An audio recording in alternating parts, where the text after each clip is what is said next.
이렇게 화려한 도시 마카오의 과거는 어땠나요, 교수님? 네, 아시아의 라스베이거스, 아시아의 작은 유럽이다라고 불릴 정도로 굉장히 이국적인 이런 매력을 지닌 도시 마카오 아닙니까? 네. 과거에 이곳은 중국 역사 기록에 인구 수조차 파악이 안 될 정도로 외면받던 아주 유령 어촌에 불과했습니다. 그쵸. 봤는데 뭐 어촌일 수밖에 없지 뭐 저희가. 어촌. 마카오의 크기가 어때 보입니까?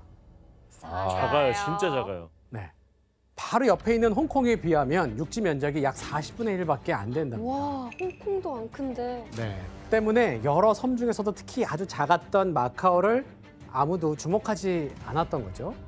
그런데 16세기 중반에 들어서자 마카오의 운명이 180도 바뀌는 사건이 벌어집니다. 바로 대항해 시대에 범선을 타고 전 세계의 바다를 누비던 이 나라가 마카오에 도착을 한 건데요. 네. 어떤 나라일까요? 스페인, 포르투갈. 아니요. 포르투갈. 포르투갈입니다. 네. 자, 지도에 색칠된 영역이 포르투갈이 지배하던 식민지들인데요. 어떻게 보이십니까? 바다 쪽은 꽉 잡고 있네요, 진짜. 그러니까요. 그러니까. 남미에 아프리카에 아시아까지.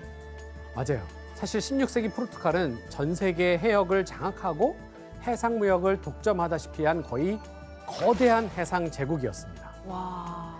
이렇게 세력을 넓혀가던 포르투갈은 유럽 최초로 당시 명나라였던 중국까지 아시아 진출 항로를 개척한 거예요.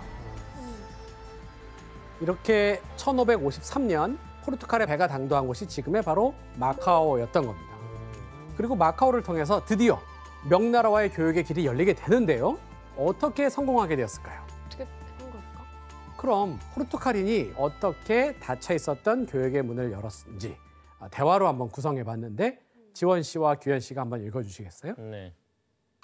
서양 오랑캐가 여기 무슨 일로 왔어? 항해를 하던 중 배가 파도에 부딪히는 바람에 배 안의 물건들이 다 젖었습니다. 잠시 이 땅을 빌려서 햇볕에 물건들을 말리고 가도 되겠소. 웬일부러 좀 되겠냐고. 아, 얼마면 되겠습니까? 응? 보수는 섭섭치 않게 드리겠소. 하하, 말이 통하는 사람이었구만. 음, 짐을 어서 내리시오. 빨리 내리시오. 네, 어쩜 이렇게 진짜처럼 뭐 연기가 아니네요. 이건 거의 실제 상황인 것 같습니다. 제가 살면서 뇌물을 받아본 적이 없어요. 아, 네. 자, 이 일은 포르투갈이 동방교역에 물꼬를 틀 수 있게 된 아주 중요한 계기가 되었습니다. 부패한 관리 하나 때문에 이게 열린다고요? 맞습니다. 그리고 또 하나 가장 큰 이유는 바로 명나라를 망친 제11대 황제 가정제 때문이었어요. 가정제. 약간 도교에 미쳐 있는 사람 아니에요? 맞아. 맞아요. 되게 오래 통치했지 않았어요? 맞아요. 오래 통치. 야, 네. 가정제 시기엔 내실을 잘 다지지 못해서요. 관리들의 부정부패도 점점 심각했던 때였습니다. 포르투갈인들은 이 틈을 타서 마카오를 사용한 대가로 매년 500냥씩의 은을 내겠다면서 관리와 황제의 환심까지 얻게 되는 거죠. 당시 이 500냥이 어느 정도였느냐? 한 집의 1년 생활비가 은 14에서 23냥 정도였으니까 500냥이면 이보다 약 20배가 넘는 큰 우와. 돈이었죠. 그럼 명나라 입장에서는 안 열어줄 이유가 없네요. 사실은 그렇죠. 게다가 명왕실 입장에선 마카오는 뭐 어차피 버리다시피 한 아주 작은 섬에 불과했고요. 거기에 뇌물까지 바친다고 하니까 굳이 반대할 이유가 없었다고 느꼈던 거죠. 결국 포르투갈은 1557년 명황실의 허락을 받고 마카오를 체류지로 활용하면서 무역선을 대고 거주도 할 수 있게 된 겁니다. 그렇게 열어줬구나. 이렇게 포르투갈이 들어온 이후에 마카오의 역사는 완전히 새롭게 쓰여지기 시작합니다. 마카오는 후미지고 조용한 지방에 불과했지만 많은 포르투갈인이 겨울을 보낼 수 있도록 하기 위해 집을 짓기 시작하였다. 후에 가옥이 늘어나면서 마카오는 포르투갈인의 아름다운 도시로 바뀌어갔다. 그러니까 약간 좀 포르투갈식으로 건축이 됐던 얘기예요? 맞습니다. 허허벌판이었던 이곳에 많은 포르투갈 상인이 들어와서 살게 된 거예요. 항구가 열리기 직전인 1555년 처음으로 집계된 마카오 인구수가 약 400명 정도에 불과했거든요. 그런데 1563년에 무려 5,000명으로 8년 만에 10배가 넘게 늘었던 거죠. 그중에 20%가 마카오에 살게 된 포르투갈인이었어요. 와. 그런데 17세기에 접어들면 마카오의 운명을 바꿀 결정적 사건이 벌어지게 됩니다. 바로 1644년 명왕조가 저물고 만주족이 청나라를 건국하면서 청왕조의 시대가 시작이 된 거예요. 이에 포르투갈은 새롭게 들어선 청왕조에도 임대료와 뇌물을 바치면서 마카오에서의 정착을 유지해 나가게 됩니다. 그런데 1684년에 이르자 청나라를 최고의 전성기로 이끌었던 황제, 바로 4대 황제였던 강희제가 명나라 시대 이래로 그동안 폐쇄적으로 대응했던 해상무역을 활발해하기 위해서 새로운 정책을 펼치게 되는데 여기서 문제 내도록 하겠습니다. 청나라 시기 마카오의 대외 무역은 오히려 타격을 받게 되는데요. 그 이유가 무엇일까요? 아, 정답. 네, 규현 씨. 원래는 사실 그냥 주먹구구식으로 그냥 뇌물이나 좀 바치면서 그냥 대충 이렇게 이게 좋은 게 좋은 거지 하면서 이렇게 무역을 했었는데 이제는 제대로 대무역을 할 거니까 정당하게 세금도 내고 이거에 대해서 관세랑 이런 거 해서 절차를 다 밟아 해서 아, 네. 이게 무역하기가 빡 어려워진 거죠. 오히려. 어려워진 거. 네. 오답입니다. 정답. 혜성 씨. 그 강희제가 조금 더 열려고 했다고 하셨잖아요. 그러니까 마카오뿐만 아니라 다른 데도 여는 거예요. 그러니까 뭐 홍콩이라든지 다른 경쟁 지역이 등장을 해서 마카오가 약간 좀 전성기가 지나는? 정답입니다. 어. 바로 마카오 바로 옆에 광저우항이 있는데 여기가 공식 무역항으로 광저우. 열리게 아, 된 거예요. 아. 광저우항 또한 중국 남단에 있단 말이에요. 이전까지만 해도 바로 마카오 항구를 통해서 포르투갈이 명청 왕조와 교역을 독점해 왔잖아요. 그런데 바로 옆에 공식적으로 무역항이 열린 거죠. 청정부에서는 광저우항에 세관을 세우는 등 무역을 위한 체계적인 시설을 마련했죠. 때문에 이곳의 질 좋은 무역품이 이제는 마카오가 아니라 광저우로 몰리게 된 거예요.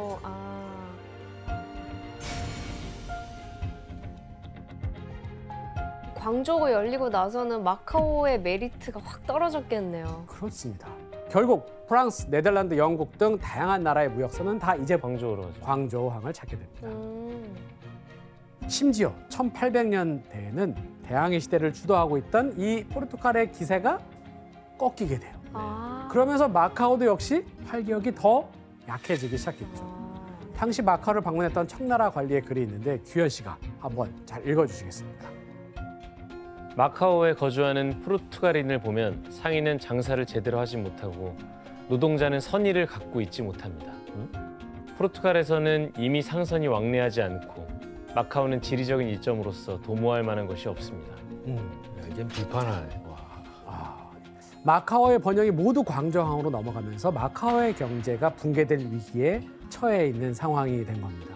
하지만 포르투갈은 마카오를 포기할 수는 없었겠죠. 사실 무역항 외에도 마카오를 이용해서 이른바 어둠의 경로로 돈을 벌고 있었거든요. 아편 아니야, 아편? 맞습니다. 네. 아편 전쟁은 1839년과 1856년 두 차례에 걸쳐서 청나라랑 영국 사이에 벌어진 전쟁이잖아요. 네. 자, 이 아편 전쟁은 여러분도 다 이미 알다시피 청나라의 완전한 패배로 끝나게 됩니다. 네. 맞아요. 그 결과 1842년에 청나라는 영국에 굴복하면서 항복하면서 체결한 조약, 난징 조약을 통해서 홍콩 섬의 지배권을 완전히 넘겨주게 돼요. 맞아요. 네. 포르투갈은 홍콩을 영국이 차지한 거 보니까 우리도 마카오를 차지하고자 나서게 됩니다. 저 완전 먹잇감이 됐구나. 포르투갈은 그동안 식민지로 보냈던 총독을 마카오에도 새로 파견했어요. 이 총독의 지휘하에 마카오의 법령을 마음대로 바꾸고 마카오에 살던 주민들에게 세금을 걷기 시작합니다. 포르투갈은 마카오의 법뿐만 아니라 토지권, 행정권 등의 주권을 하나씩 빼앗았어요. 그리고 청나라와의 어떠한 협상도 없이 마카오를 무력으로 차지하게 된 거죠. 자, 이렇게 마카오를 점령한 포르투갈은 마카오의 세태로 적자에 시달렸던 재정난을 극복하기 위해서 돈을 벌 방법을 교묘하게 궁리하기 시작합니다. 바로 이것을 합법화하는 거였어요. 뭐였을까요? 아편을? 아니요. 또 다른 거. 카지노? 도박? 네, 도박이에요. 당시 청나라에서 금지한 도박을 합법화하기로 한 겁니다. 그때부터 합법이에요? 이게 바로 마카오를 지금의 와. 세계적인 도박의 성지로 만든 그 시초, 첫걸음이 되었던 겁니다. 야, 역사가 기네요. 1849년 포르투갈에서 온 마카오의 총독이었던 이 호세 페가도라는 사람이 마카오에서 카지노의 개장을 허가하는 법령을 발표합니다. 당시 열렸던 마카오 카지노의 모습이 있어요. 사진을 볼까요? 마카오에서 변발을 한 청나라 사람들이 판탄이라고 하는 카지노를 즐기고 있는 모습입니다. 이런 판탄 카지노장부터 합법적으로 열리기 시작한 거예요. 피터정 씨는 혹시 이 게임 판탄이 뭐예요? 판탄이란 거는 중국 전통 도박인데요. 마카오에서 도박을 합법화했을 시기에 가장 인기가 많았던 게임이거든요. 구슬들을 한 100개 정도 준비해 놓고 딜러가 그 일부를 컵으로 덮어요. 그런 다음에 컵 안에 들어가 있는 구슬을 4개씩 빼고 맨 마지막에 남는 구슬에서 몇 개인지 1개에서 4개를 맞추는 그런 도박 게임인 거죠. 교수님, 그럼 도박 문화가 이렇게 성행을 했으면 마카오가 그 욕망을 좀 해소할 수 있는 공간이 된 거네요? 맞습니다. 마카오의 도박 합법화는 청나라 사람들의 그 억눌려 있었던 욕망을 자극하게 됐습니다. 그 결과 1860년 마카오에는 200개가 넘는 도박장이 번성하게 돼요. 당대 분위기를 적은 마카오 신문의 기사가 있는데 혜성 씨가 한번 읽어주시겠어요? 네. 각 성과 시에서 판탄을 금지한 이후 마카오의 도박장은 매우 붐빈다. 앉을 자리도 설 자리도 없을 정도다. 각지에서 마카오로 오는 사람들 중에는 도박 중독자가 많다. 그러겠지. 도박 중독자 아니고 저희 갈 일이 뭐 있겠어요 이제. 네. 청나라 각지에서 도박에 대한 고삐를 조여오면 조여올수록 마카오는 오히려 번성해 나가기 시작했습니다. 1882년에서 86년 마카오의 도박세가 마카오 정부 총 재정 수입의 60% 이상을 차지할 정도의 통계가 있을 정도로 도박 산업은 매우 중요한 위치를 차지하게 됩니다. 자, 그럼 포르투갈은 왜 많은 사업 중에서 도박을 합법화했던 걸까요? 돈이 제일 포르투갈에 도박을 잘했나요? 네, 그 당시에 포르투갈이 유럽과 연결돼 있었잖아요. 유럽의 영향을 많이 받습니다. 바로 같은 시기 유럽에서 카지노 합법화가 열풍이었기 때문이에요. 1806년 프랑스에선 나폴레옹에 의해서 카지노의 합법화가 이루어졌고요. 1826년이 되면 이탈리아의 베니스에도 합법적인 카지노장이 문을 열었습니다. 음습한데요? 자, 카지노장이 문정성시를 이루고 있는 모습을 보게 됩니다. 근데 진짜 꽉 차 있다. 빽빽한 사람들 사이로 카드 게임을 하고 있는 테이블들도 보이죠. 당시 유럽 왕국에선 이 카지노장에서 나온 세금을 국가 재원을 충당하는 데 썼거든요. 이를 본 포르투갈은 카지노장을 합법화하는 게 돈이 되는구나 라는 걸 알았고 이를 마카오에 적용해서 세금을 거두기 시작한 겁니다. 자, 이렇게 도박까지 합법화한 포르투갈의 영향력은 점점 커져갔습니다. 자, 19세기 마카오에선 배 위에 매춘업소를 차린 이른바 선상 매춘이 유행했습니다. 당시 이 배를 플라워 보트, 즉 꽃배라고 불렀는데 외관을 등불로 장식을 밝게 밝혀서 멀리서도 아주 잘 보이게 했고 또 형형색색의 꽃으로 화려하게 장식을 했기도 합니다. 자, 무역이 끊긴 마카오에선 경제적인 어려움을 겪던 사람이 많았고 여성들도 돈이 되는 이 매춘업에 뛰어들었던 거예요.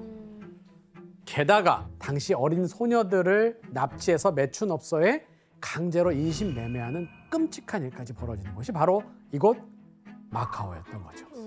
피터정 씨, 마카오의 과거 매춘업의 흔적이 아직도 남아 있어요? 네, 맞습니다. 과거 홍등가 거리였던 기쁨의 거리, 쾌락의 거리라고 하는 곳인데요. 이야. 사진을 보시면은 빨간색으로 칠해진 대문과 창문 보이시죠? 이게 홍등가를 상징하는 건물들이었는데요. 매춘업소가 늘어섰던 거리였습니다. 이 거리에서 영화 도둑들 포스터를 촬영했는데 그 이후에 많은 사람들이 찾고 있다고 합니다. 이젠 관광지가 됐구나.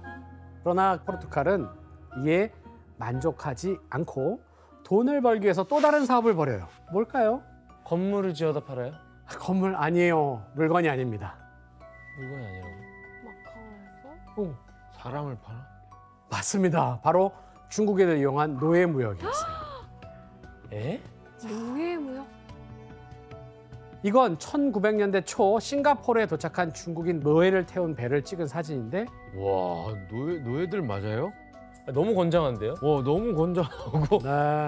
아편 전쟁 이후에 쇠퇴한 청나라에서 살기 힘들었던 사람들은 돈을 벌기 위해서 외국으로 떠났는데요. 이들을 쿨리라고 부르는데 중국어로는 고된 노동을 뜻하는 고력에서 따온 말입니다. 그런데 여기서 문제는 이 쿨리를 더 많이 모으기 위해 포르투갈인들이 온갖 악행을 일삼았다는 거예요. 마카오의 외국인들은 사악한 중국인들을 보내 남자들을 납치하고 유인하여 탈출할 수 없는 배에 태웠습니다. 몽둥이로 목 뒤를 내리쳐서 훈절시킨 후 비싼 값을 받고 해외에 팔았습니다.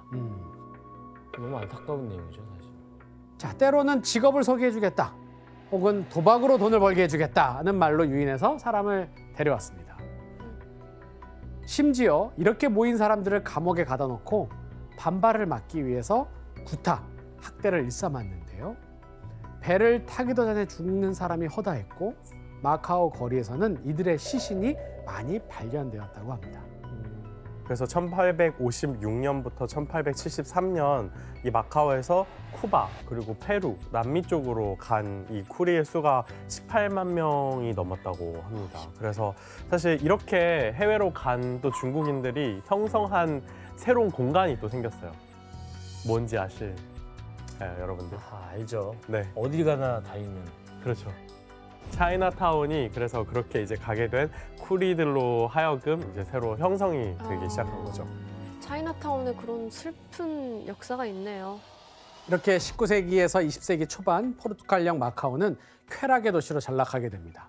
1930년대에 마카오를 방문했던 한 작가는 이런 글을 남겼다고 하는데 지원 씨가 한번 읽어주시겠습니까? 술 취한 선장들, 바닷가의 불황자들, 버려진 자들, 마카오만큼이나 세상의 모든 인간 쓰레기들이 구석구석 숨어 있는 곳은 지구상 어디에도 없다. 이곳은 지옥이다. 네, 어떻습니까? 완전히 바뀌었네, 이미지가. 갑자기 어떤 뭔가 발전하고 하다가 어느 순간 어둠의 도시로 확 바뀐 느낌. 그러니까 지금 마카오에서 지금 일어나는 일들이 지금 여러 개 소개해 주셨잖아요. 머릿속에는 다 범죄 행위에 속하는 것들만 있잖아요. 맞아요. 거의 100년 전에는 그랬던 얘기네요. 그렇죠.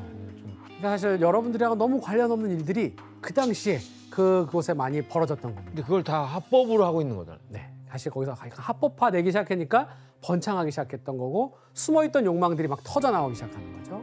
자, 동방무역 창구의 기능을 당한 마카오는 도박, 아편, 매춘이 성행한 지하경제의 거점으로 변모해 나갑니다.